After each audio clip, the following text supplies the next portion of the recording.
बिस्मिल्लाहिर्रहमानिर्रहीम। अस्सलाम वालेकुम बच्चों। आज हम अपने चैप्टर नंबर 1 की एक्सरसाइज डिस्कस करने जा रहे हैं। इस एक्सरसाइज में आज हम फिल इन द ब्लैंक्स देखेंगे, true false, MCQs, short question और लॉन्ग क्वेश्चन। हमारा जो मेन फोकस है वो स्मार्ट सिलेबस के क्वेश्चंस पे रहेगा, but we will discuss all the fill in the blanks, all MCQs, all true false and all short questions. Focus किधर रहेगा? स्मार्ट सिलेबस वाले क्वेश्चंस पे। तो भाई चलते हैं फिल इन द ब्लैंक्स की तरफ। पहले फिल इन द ब्लैंक को क्या कहता है? Dash is the study of organisms in related to their environment. और हमारे से बायोलॉजी की ब्रांच पूछना चाह रहे हो। कौन सी ब्रांच? बायोलॉजी की ऐसी ब्रांच जिसमें हम रिलेशन पढ़ते हैं ऑर्गेनिज्म और उसके एनवायरनमेंट के दरमियान में। तो बच्चे हमने नाम दिया था एनवायरमेंटल बायोलॉजी को। हमने कहा environmental biology was the branch of biology in which we deal with the study of organisms and the interaction with the environment.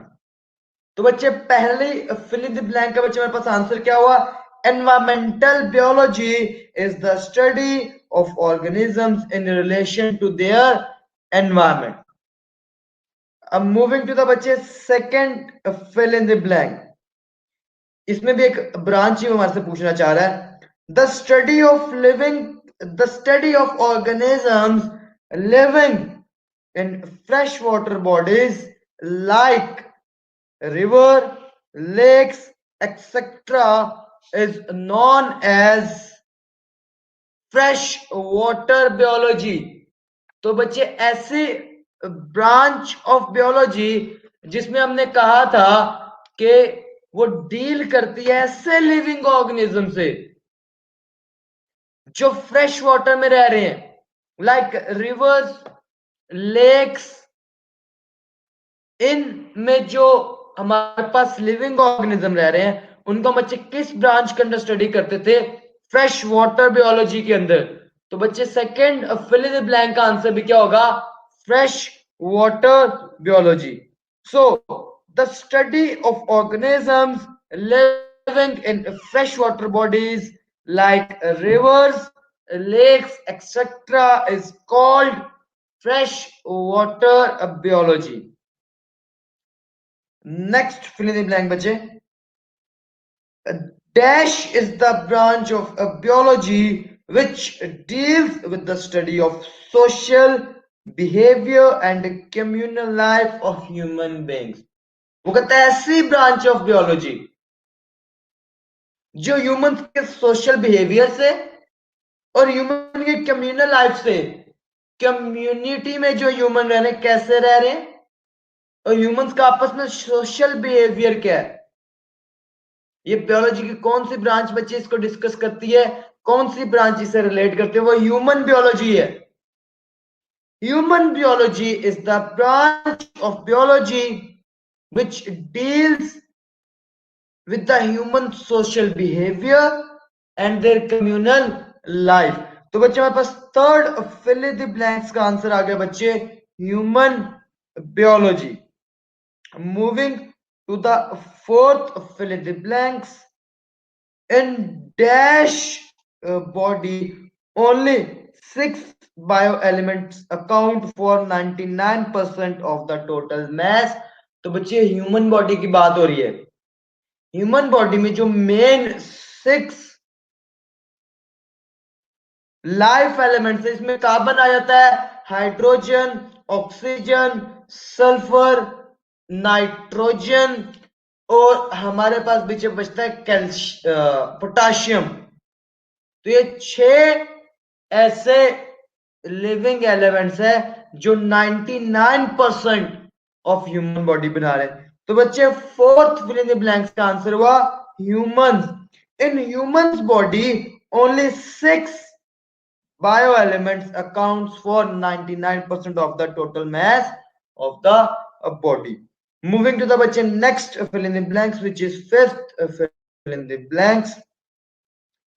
All living things and non-living things are formed of simple units called.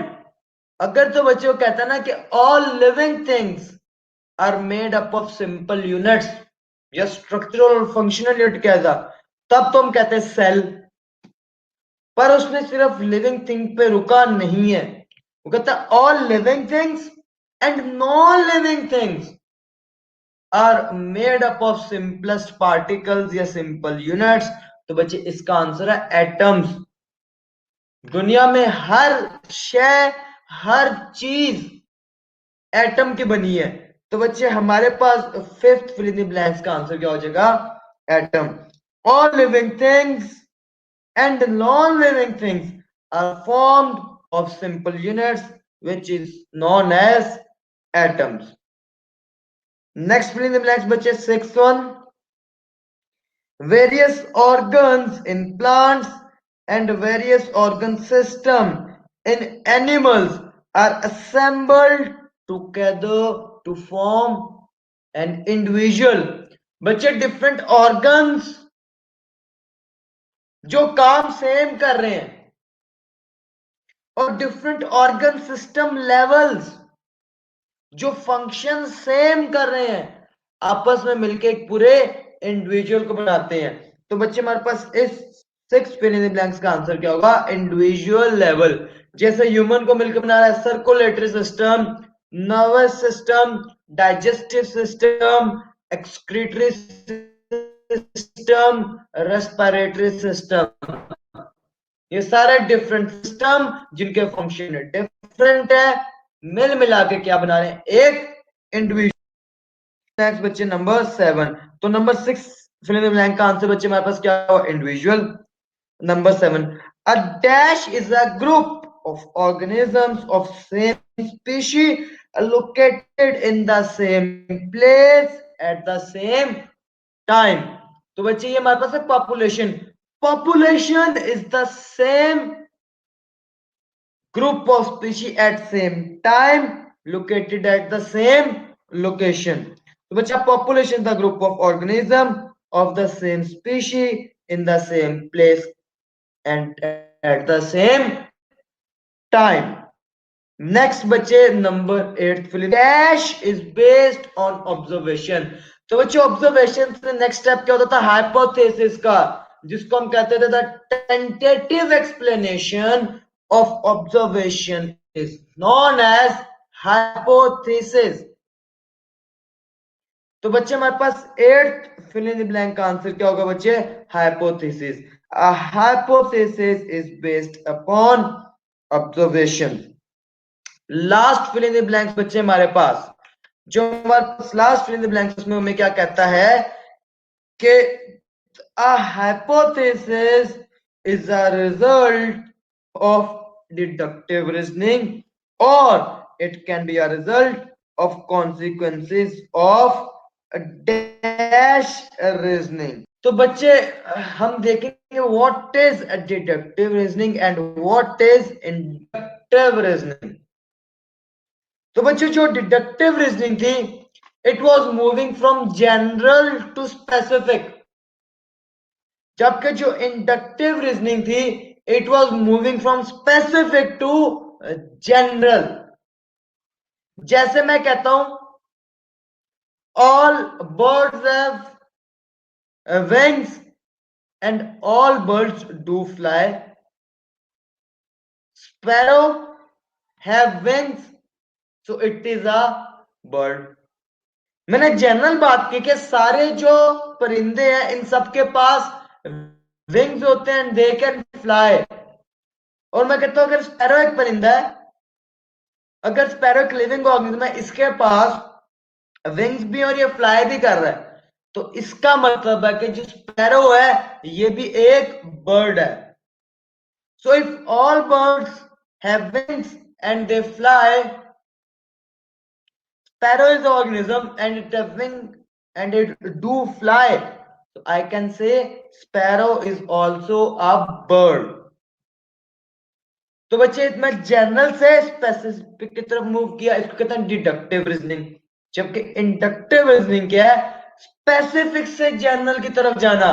अगर मैं ऐसी बात cold कर दूं कि sparrow एक bird है, इसके पास विंग्स है और इट कैन फ्लाई। और मैं बात कर दूंगा मजीद कि सारे बर्ड्स के पास विंग्स होने चाहिए और वो फ्लाई करने चाहिए। तो ये हो जाएगी बच्चे इंडक्टिव रीजनिंग। मैं स्पेसिफिक से जनरल की तरफ मूव किया। तो बच्चे आखिरी फिल इन द ब्लैंक का आंसर है inductive reasoning. A hypothesis is a result of deductive reasoning और इट कैन बी रिजल्ट और कॉन्सिक्वेंसेस ऑफ इंडक्टिव रीजनिंग। तो बच्चे हमारी फिल इन द ब्लैंक्स हुई। बच्चे now we are moving towards the true false. Penicillin was discovered by Edward Jenner from fungus Penicillium। तो ये बात बच्चे गलत है। Penicillin was not discovered by Edward Jenner. It was discovered by Sir Alexander Fleming. Who discovered penicillin? Sir Alexander Fleming, not Edward Jenner. Edward Jenner play his role in vaccination। तो Edward Jenner ने vaccination की discovery की थी, जबकि sir Alexander Fleming ने penicillin की discovery की थी बच्चे। तो पहला हमारे पास ट्रू फॉल्स क्या है? फॉल्स। दूसरे पे चलते हैं। Many diseases such as polio, whooping cough, measles, mumps ETC can be controlled by antibiotics. बच्चे पोलियो एक वायरल डिजीज, वूपिंग कफ एक वायरल डिजीज जो वायरस कॉज करते हैं, मीजल्स एंड मम्स एक वायरस डिजीज। तो क्या हम वायरल डिजीज को एंटीबायोटिक से कंट्रोल कर सकते हैं? हरगिज नहीं, क्योंकि एंटीबायोटिक्स तो वो मेडिसिन है जो हम बैक्टीरियल डिजीज के लिए इस्तेमाल करते हैं, which we use to kill or retard the growth of bacteria. तो बच्चे ये बात भी गलत है, हम वायरल डिजीज के लिए एंटीबायोटिक्स को इस्तेमाल नहीं कर सकते। सो दूसरा भी फॉल्स। तीसरा एमसीक्यू, सॉरी तीसरा true false. Exposure to smallpox virus allowed the body to develop immunity against cowpox virus। बच्चे अगर किसी को एक्सपोज कर देगा उस वायरस के खिलाफ तो वो तो बीमारी कैच कर जाएगा। इम्यूनिटी तो बाद की बात है ना, पहले तो उसको बीमारी होगी। सो तीसरा भी बच्चे हमारे पास फॉल्स है। Last one, AIDS is caused by HIV and it spread through sexual contact, blood transfusion by contaminated syringe और surgical instrument। तो ये बात बच्चे बिल्कुल ठीक है। एड्स एक ऐसी बीमारी है जो person to second person transmit होता है through body fluids. Body fluids के थ्रू एड्स ट्रांसफर हो सकती है। वो ब्लड हो सकता है, वो सीरम हो सकता है, वो किसी की यूज्ड सिरिंज हो सकती है। तो बच्चे लास्ट हमारे पास है ट्रू। मूविंग टुवर्ड द बच्चे MCQs. MCQ number 1, which of the following is correct sequence in biological method? Alpha observation, hypothesis, law and theory. बच्चे हमारे पास इसमें डिडक्शन नहीं है, ठीक है, तो ये तो हो गया गलत। ऑप्शन बी देखिए, observations, then hypothesis, deduction, testing of the deduction.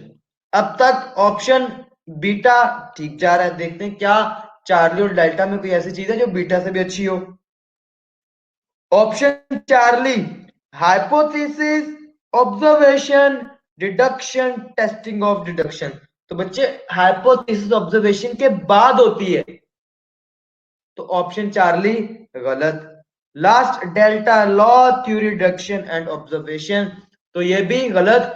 Option beta is the correct option. It is the correct sequence for biological method, which is observation, then hypothesis, deduction and testing of deduction, which we call experiment।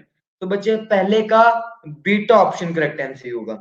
Second one, which of the following is employed in the treatment of cancer? Alpha option, antibiotics and vaccination, ठीक, ये तो cancer से पहले होना चाहिए, तो cancer की तो कोई वैक्सीनेशन नहीं है। Beta, radiotherapy and chemotherapy. बच्चे रेडियोथेरेपी थ्रू रेज, एक्सरेज, और दूसरी अल्ट्रासाउंड रेज के थ्रू कैंसर वाले एरिया को, जो बॉडी का पार्ट है, उसको डील करना, या फिर कीमियोथेरेपी थ्रू केमिकल्स, तो ये हम इस्तेमाल करते हैं। Till yet beta option correct जा रहा है, अल्फा रॉन्ग था। Charlie, chemotherapy and antibiotics. तो चार्ली ऑप्शन में कीमियोथेरेपी तो ठीक है, जबकि एंटीबायोटिक्स हम इस्तेमाल कैंसर में नहीं करते, तो चार्ली ऑप्शन गलत। And delta all of above. तो बच्चे कुल मिला के हमारे पास beta option is the correct option. वो use radiotherapy and chemotherapy for the body during cancer. Third MCQ बच्चे, which one of the following is not a viral disease? इनमें से जो हमें डिजीज बता रहे हैं उसमें से हमें बताना है कि कौन सी डिजीज है विच is not caused by virus, जो वायरस नहीं फैला रहा। नंबर अल्फा, कोपॉक्स, वायरस फैला रहा है। बीटा, मम्स, वायरस फैला रहा है। चार्ली, टेटनस, जो किसी सड़क वगैरह पे गिरने से चोट से लगता है, तो बच्चे वायरल डिजीज नहीं है, एक बैक्टीरियल डिजीज है। तो Charlie is the correct option, और डेल्टा भी एक वायरल डिजीज होगी विच इज स्मॉल पॉक्स। तो बच्चे तीसरे का ऑप्शन आया हमारे पास Charlie, tetanus is the correct answer. Last one, which of the following is not related to cloning. वो हमें चार बातें बता रहा है, इसमें से कहते हैं कौन सी बात जो क्लोनिंग से रिलेटेड नहीं है, वो बताइए। Alpha option, replacement of the nucleus of zygote by another nucleus of the same organism। मुझे तो ये बात ठीक नहीं लग रही। देखते हैं अगली तीन बातें क्या हैं। अगर अगली तीन बातें क्लोनिंग से रिलेटेड हुई तो हमारा ऑप्शन अल्फा ही करेक्ट ऑप्शन होगा, which is not related to cloning. Beta, separation of cells of embryo to form more embryo, correct. Charlie, the individual resulting as similar genetic makeup, correct। अगर एक ही gene है तो जारी बात है उसके जीन एक है तो करेक्टर भी एक ही होंगे, चार्ली भी correct. Delta, removal of piece of DNA or gene from one cell and incorporating an other gene or piece of DNA in its place, तो ये भी बिल्कुल ठीक है। तो चौथे का बच्चे हमारे पास बचता है alpha option. Alpha option is the correct option of fourth MCQ. तो बच्चे ये थी आज की हमारी एक्सरसाइज, बहुत छोटी सी आसान सी। तो इंशाल्लाह बच्चे कल हम अपने चैप्टर 2 बायोलॉजिकल मॉलिक्यूल्स को या बायोकेमिकल मॉलिक्यूल्स को शुरू करने जा रहे हैं। तो इंशाल्लाह मिलते हैं बच्चे कल, तब तक के लिए अपना ख्याल रखिएगा। अल्लाह हाफ़िज़।